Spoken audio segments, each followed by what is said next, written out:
नमस्कार, आप सबका स्वागत है देश की टॉप 50 खबरों के अंदर। अगर आपने अब तक हमारे YouTube चैनल को सब्सक्राइब नहीं किया है तो इसे सब्सक्राइब कर लीजिए ताकि आपको मिले हर लेटेस्ट अपडेट्स सबसे पहले। तो चलिए शुरू करते हैं बिना वक्त गवाए आज की टॉप 50 बेहतरीन खबरें। सबसे पहले खबरों के अंदर आता है रूस में भारतीय छात्रों पर चाकू से हमला। रूप के उफा शहर में एक मेडिकल यूनिवर्सिटी के हॉस्टल में चाकू से हमला हुआ। इसमें 4 भारतीय छात्र और 2 पुलिस अधिकारी घायल बताए जा रहे हैं। भारतीय दूतावास सभी घायल छात्रों के संपर्क में है और सहायता दे रहा है। स्थानीय पुलिस ने आरोपी को हिरासत में ले लिया है और जांच जारी है। भारतीय टीम ने आईसीसी पुरुष T20 वर्ल्ड कप 2026 के अपने पहले ग्रुप मैच में यूएसए की टीम को 29 रनों से हराया। कप्तान सूर्य कुमार यादव ने 49 गेंदों पर नाबाद 84 रन बनाए। ये जीत टीम इंडिया को सेमीफाइनल दौड़ में मजबूती देती है। स्पोर्ट्स कमेंटेटर्स ने इस प्रदर्शन की सराहना की है। सूरजकुंड मेले में झूला हादसा। हरियाणा के फरीदाबाद में चल रहे सूरजकुंड अंतर्राष्ट्रीय मेले में एक झूला गिर गया। इस हादसे में एक पुलिस इंस्पेक्टर की मौत हो गई और कई लोग घायल हुए।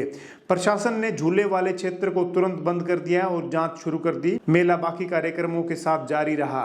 पंजाब सरकार ने 2 वरिष्ठ आईएएस अधिकारियों को निलंबित किया। पंजाब सरकार ने 2 वरिष्ठ आईएएस अधिकारियों को सस्पेंड किया है। ये कार्यवाही आंगनवाड़ी स्मार्टफोन खरीद प्रोजेक्ट में 6 साल की देरी के कारण हुई है। सरकार ने कहा कि जवाबदेही तय करने के लिए ये कदम आवश्यक था। आगे की जांच जारी है। उन्नाव रेप मामले के आरोपी की जमानत याचिका। उन्नाव रेप मामले के दोषी कुलदीप सिंह सेंगर ने सुप्रीम कोर्ट में जमानत की याचिका दायर की। ये याचिका पिता की पुलिस हिरासत में मृत्यु से जुड़े मामले में की गई है। दिल्ली हाई कोर्ट ने पहले निचली सजा को बरकरार रखा है। अगली सुनवाई का फैसला कोर्ट करेगा। पीएम मोदी का मलेशिया दौरा। प्रधानमंत्री नरेंद्र मोदी आधिकारिक दौरे पर मलेशिया में हैं। दोनों देशों ने 11 MOUs पर हस्ताक्षर किए जिसमें सेमीकंडक्टर, हेल्थ केयर और रक्षा शामिल है। मलेशिया के पीएम ने भारत के साथ रणनीतिक साझेदारी को अहम बताया है। दोनों देश आर्थिक और सुरक्षा सहयोग बढ़ाने पर सहमत दिख रहे हैं। दिल्ली एनसीआर में फ्लू H3N2 के मामले बढ़े। दिल्ली एनसीआर में फ्लू तथा अन्य रेस्पिरेटरी वायरस फैल रहे हैं। डॉक्टरों ने चेतावनी दी है कि ठंड और प्रदूषण के कारण मामले बढ़ रहे हैं। बुजुर्ग और बच्चे विशेष रूप से संवेदनशील हैं। हॉस्पिटल्स में निगरानी और टेस्टिंग बढ़ाई जा रही है। कोटा में इमारत गिरने से कई लोग घायल। राजस्थान के कोटा में एक 3 मंजिला इमारत गिर गई। पुलिस और रेस्क्यू टीमों ने मलबे से लोगों को निकाला। कुछ घायल हैं। घायलों को पास के अस्पताल में भर्ती कराया गया है। जांच जारी है कि गिरावट अचानक कैसे हुई। यूपी में बजट सत्र की रणनीतिक बैठक। उत्तर प्रदेश में एनडीए विधायक दल की बैठक बुलाई गई है। मुख्यमंत्री योगी आदित्यनाथ बजट सत्र को लेकर रणनीति बना रहे हैं। सत्ता पक्ष और विपक्ष के बीच योजनाओं पर बहस तेज संभावित है। राज्य में प्रशासनिक तैयारियां जारी है। सोना चांदी के दाम में उतार चढ़ाव। 8 फरवरी को भारत में सोने के 24 कैरेट, 22 कैरेट, 18 कैरेट के दाम अपडेट हुए हैं। हाल की गिरावट के बाद कुछ स्थिरता बनी है लेकिन बाजार में उतार चढ़ाव जारी है।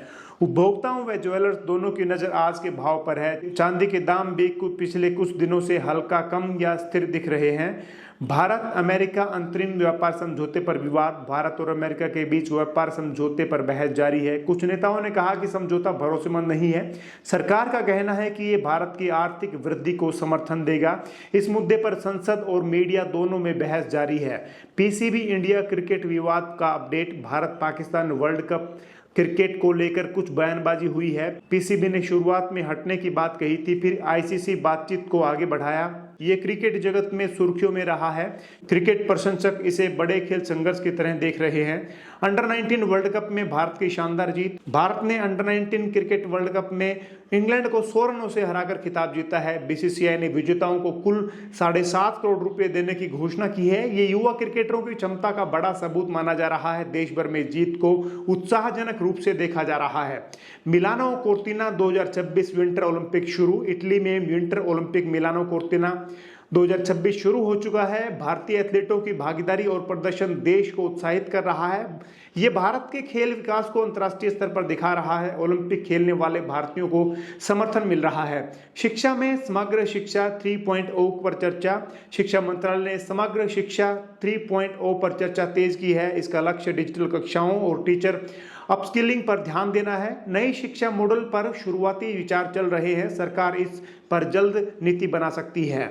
किसान संगठनों की एमएसपी पर बैठक। देश के कई किसान संगठनों ने एमएसपी की कानूनी गारंटी को लेकर आज संयुक्त बैठक की है। सरकार के साथ पिछली बातचीत बेनतीजा रहने के बाद रणनीति बदली जा रही है। पंजाब, हरियाणा और पश्चिम यूपी के किसान नेता ज्यादा सक्रिय दिखे। फिलहाल किसी बड़े आंदोलन की तारीख तय नहीं हुई है। सरकार ने बातचीत जारी रखने की बात दोहराई है। रेलवे ने समर स्पेशल ट्रेनों की घोषणा। भारतीय रेलवे ने गर्मियों को देखते हुए 200 प्लस समर स्पेशल ट्रेन चलाने की घोषणा की है। इनमें बिहार, यूपी, बंगाल और महाराष्ट्र रूट प्रमुख है। टिकट बुकिंग अगले हफ्ते से शुरू होगी। इससे प्रवासी यात्रियों को बड़ी राहत मिलने की उम्मीद है। रेलवे ने भीड़ नियंत्रण के लिए अतिरिक्त स्टाफ तैनात किया है। एलपीजी सिलेंडर पर सब्सिडी को लेकर अपडेट। केंद्र सरकार ने उज्ज्वला योजना के तहत सब्सिडी जारी रखने की पुष्टि की है। हालांकि सामान्य घरेलू सिलेंडर की कीमतों में कोई कटौती नहीं हुई। तेल कंपनियों ने अंतर्राष्ट्रीय कीमतों का हवाला दिया है। महंगाई को लेकर आम जनता की चिंता बनी हुई है। सरकार ने आगे समीक्षा का संकेत दिया है।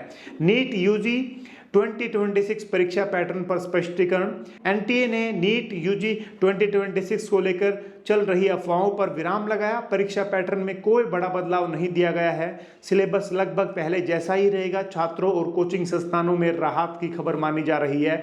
आधिकारिक नोटिफिकेशन जल्द आ जाएगा। डिजिटल अरेस्ट स्कैम पर गृह मंत्रालय की चेतावनी। गृह मंत्रालय ने फर्जी डिजिटल अरेस्ट कॉल्स को लेकर अलर्ट जारी किया है। कई राज्यों में लोग ठगी का शिकार हुए हैं। सरकार ने कहा पुलिस या सीबीआई फोन पर गिरफ्तारी नहीं करती। साइबर सेल को तेजी से कार्रवाई के निर्देश दिए हैं। आम जनता से सतर्क रहने की अपील की गई है। राज्यों को जीएसटी मुआवजे पर केंद्र की बैठक। जीएसटी कलेक्शन और राज्यों के मुआवजे को लेकर अहम बैठक हुई। कुछ राज्यों ने राजस्व घाटे की शिकायत की। केंद्र ने समय पर भुगतान का आश्वासन दिया। जीएसटी परिषद की अगली बैठक में मुद्दा फिर उठेगा। वित्त मंत्रालय हालात पर नजर रखे हुए है। सुप्रीम कोर्ट ने चुनावी बॉन्ड पर सुनवाई। चुनावी बॉन्ड से जुड़े मामलों पर सुप्रीम कोर्ट ने सुनवाई जारी की है। कोर्ट ने पारदर्शिता पर सख्त टिप्पणी की। राजनीतिक दलों की फंडिंग फिर से चर्चा में आई है। अगली सुनवाई में बड़ा आदेश संभव माना जा रहा है। देश भर में इस मुद्दे पर बहस तेज है। आयुष्मान भारत में नए अस्पताल जुड़े। आयुष्मान भारत योजना में 150 से भी ऊपर निजी अस्पताल जोड़े गए हैं। ग्रामीण इलाकों में कैशलेस इलाज की पहुंच बढ़ी है। स्वास्थ्य मंत्रालय ने इसे बड़ी उपलब्धि बताया है। मरीजों के लिए ऑनलाइन वेरिफिकेशन भी आसान किया गया है। गरीब परिवारों को सीधा फायदा मिलने की उम्मीद है। इसरो के नए सैटेलाइट मिशन की तैयारी। इसरो अगले अर्थ ऑब्जर्वेशन सैटेलाइट की तैयारी में है। ये कृषि आपदा प्रबंधन में मदद करेगा। लॉन्च विंडो फरवरी के अंत में बताई जा रही है। देश की स्पेस टेक्नोलॉजी में ये अहम कदम माना जा रहा है। वैज्ञानिकों ने सफल परीक्षण पूरे कर दिए हैं। स्टार्टअप्स को टैक्स में राहत। सरकार स्टार्टअप्स को टैक्स में और राहत देने की विचार कर रही है। डीपीआईटी ने प्रस्ताव तैयार किया है। युवा उद्यमियों में इसे लेकर उम्मीद बढ़ी है। फंडिंग और रोजगार को बढ़ावा देने पर जोर है। फैसला बजट के बाद हो सकता है। राज्यों में बिजली कटौती को लेकर समीक्षा। कई राज्यों में बढ़ती मांग के कारण बिजली आपूर्ति पर दबाव देखा गया। पावर मंत्रालय ने राज्य के साथ समीक्षा बैठक की है। कोयला स्टॉक और ट्रांसमिशन पर फोकस रहा। गर्मी से पहले हालात संभालने के निर्देश दिए गए हैं। ग्रामीण इलाकों में सप्लाई सुधारने की बात कही गई। ईपीएफओ ब्याज पर कर्मचारियों की नजर। ईपीएफओ की ब्याज दर को लेकर कर्मचारियों संगठनों की मांग तेज हुई है। महंगाई को देखते हुए दर बढ़ाने की अपील की गई है। सरकार ने बोर्ड मीटिंग में मुद्दा सरकने का संकेत दिया। करोड़ों कर्मचारियों के लिए यह अहम फैसला होगा। अंतिम फैसला वित्त मंत्रालय करेगा। राष्ट्रीय राजमार्गों पर टोल सिस्टम में बदलाव। सरकार ने टोल कलेक्शन को और डिजिटल बनाने की तैयारी की है। फास्टैग के नए नियमों पर काम चल रहा है। टोल प्लाजा पर जाम कम करने पर जोर है। निजी वाहन चालकों को राहत मिलने की उम्मीद है। आधिकारिक घोषणा जल्द हो सकती है। सीबीएसई बोर्ड परीक्षाओं की तैयारी पूरी। सीबीएसई ने 10वीं और 12वीं बोर्ड परीक्षाओं की तैयारियां पूरी कर दी है। परीक्षा केंद्रों पर सुरक्षा और निगरानी बढ़ाई गई है। नकल रोकने के लिए सख्त निर्देश जारी किए हैं। छात्रों को एडमिट कार्ड समय पर उपलब्ध कराए गए। परीक्षाएं तय शेड्यूल में होंगी। देश में 5G विस्तार का नया डेटा। टेलीकॉम मंत्रालय ने 5G कवरेज पर ताजा आंकड़े जारी किए। अब 90% से ज्यादा शहरी क्षेत्र कवर हो चुके हैं। ग्रामीण इलाकों में तेजी से काम चल रहा है। डिजिटल सेवाओं को फायदा मिलने की उम्मीद है। टेलीकॉम कंपनियों ने निवेश बढ़ाया है। सुप्रीम कोर्ट की लंबित मामलों पर टिप्पणी। सुप्रीम कोर्ट ने लंबित मामलों की संख्या पर चिंता जताई है। राज्य सरकार ने खाली पद भरने का घोषणा किया है। फास्ट ट्रैक कोर्ट्स पर जोर दिया गया। न्याय में देरी पर सख्त रुख दिया गया। अगली सुनवाई में रिपोर्ट मांगी गई है। खाद्यान्न भंडारण पर केंद्र का निर्देश। एफसीआई और राज्यों को भंडारण क्षमता बढ़ाने के निर्देश मिले। गेहूं और चावल के स्टॉक की समीक्षा हुई। खराब अनाज रोकने के लिए उपाय बताए गए। पीडीएस सप्लाई सुचारू रखने पर जोर है। गरीब कल्याण योजनाओं से जुड़ा मामला है। स्मार्ट सिटी प्रोजेक्ट्स की प्रगति रिपोर्ट। सरकार ने स्मार्ट सिटी मिशन की ताजा रिपोर्ट जारी की है। कई शहरों में प्रोजेक्ट समय से पीछे बताए गए हैं। राज्यों से भी तेजी लाने को कहा गया है। डिजिटल ट्रैफिक, सीवरेज और लाइटिंग पर फोकस है। निगरानी और फंड रिलीज सख्त होगी। महिला सुरक्षा पर राज्यों को एडवाइजरी। गृह मंत्रालय ने महिला सुरक्षा को लेकर नई एडवाइजरी जारी की है। हेल्पलाइन और फास्ट रेस्पॉन्स सिस्टम मजबूत करने को कहा गया। रात में पेट्रोलिंग बढ़ाने के निर्देश हैं। राज्यों से रिपोर्ट मांगी गई। यह मुद्दा चैनलों पर प्रमुख रहा। एयर इंडिया की अंतर्राष्ट्रीय उड़ानों में बदलाव। एयर इंडिया ने कुछ इंटरनेशनल रूट्स पर शेड्यूल बदला। फ्लीट अपग्रेडेशन इसका कारण बताया गया। यात्रियों को अग्रिम सूचना दी जा रही है। नई सेवाओं की भी योजना है। एविएशन सेक्टर में हलचल बनी हुई है। पेट्रोल डीजल पर राज्यों का टैक्स की समीक्षा। कुछ राज्यों में ईंधन टैक्स घटाने पर चर्चा हुई। महंगाई के दबाव को देखते हुए ये कदम अहम माना जा रहा है। केंद्र ने राज्यों को लचीलापन दिखाने को कहा है। आम जनता को राहत की उम्मीद है। फैसले राज्य स्तर पर होंगे। सरकारी नौकरियों में भर्ती कैलेंडर। केंद्र ने विभिन्न विभागों के लिए भर्ती कैलेंडर जारी किए हैं। लाखों पदों पर भर्तियां की समय सीमा तय की गई। युवाओं में इसे लेकर सकारात्मक माहौल है। पारदर्शी प्रक्रिया पर जोर दिया गया। ऑनलाइन आवेदन प्रणाली लागू रहेगी। राष्ट्रीय स्वास्थ्य मिशन की समीक्षा। स्वास्थ्य मंत्रालय ने एनएचएम की प्रगति की समीक्षा की। ग्रामीण स्वास्थ्य केंद्रों पर डॉक्टरों की कमी पर चर्चा हुई। राज्यों से तेजी लाने को कहा गया। मातृ शिशु स्वास्थ्य पर खास ध्यान रहा। फंडिंग में सुधार के संकेत मिले हैं। साइबर अपराध मामले में तेजी। देश भर में ऑनलाइन फ्रॉड के मामले में बढ़ोतरी देखी गई। सरकार ने साइबर थानों को मजबूत करने की बात कही है। बैंकों और टेलीकॉम कंपनियों के साथ समन्वय बढ़ा। जनता को जागरूक करने पर जोर है। नेशनल चैनलों पर यह बड़ी खबर रही है। खाद्य तेलों की कीमतों पर नजर। खाद्य तेलों की कीमतों में हल्का उतार चढ़ाव देखा गया। सरकार ने आयात नीति की समीक्षा की। उपभोक्ताओं को राहत देने की कोशिश की है। रिटेल बाजार पर नजर रखी गई है। आगे स्थिरता की उम्मीद जताई गई है। सरकारी स्कूलों में डिजिटल क्लास। सरकारी स्कूलों में स्मार्ट क्लास का विस्तार किया जा रहा है। डिजिटल बोर्ड और ऑनलाइन कंटेंट जोड़ा गया है। शिक्षा की गुणवत्ता सुधारने का लक्ष्य है। ग्रामीण छात्रों को फायदा मिलने की उम्मीद है।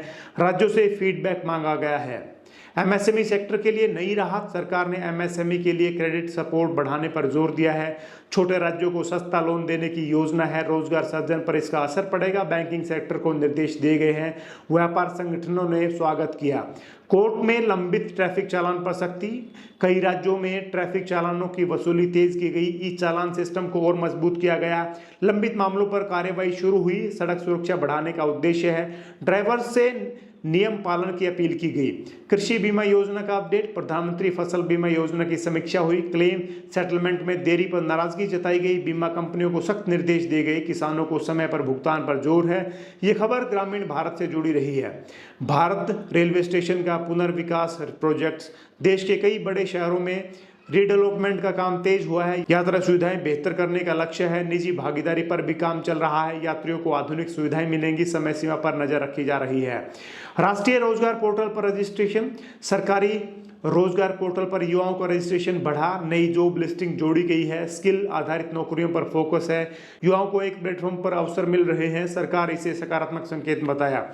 राष्ट्रीय पर्यटन को बढ़ावा देने की योजना। सरकार ने घरेलू पर्यटन बढ़ाने के लिए नई योजनाओं पर काम शुरू किया।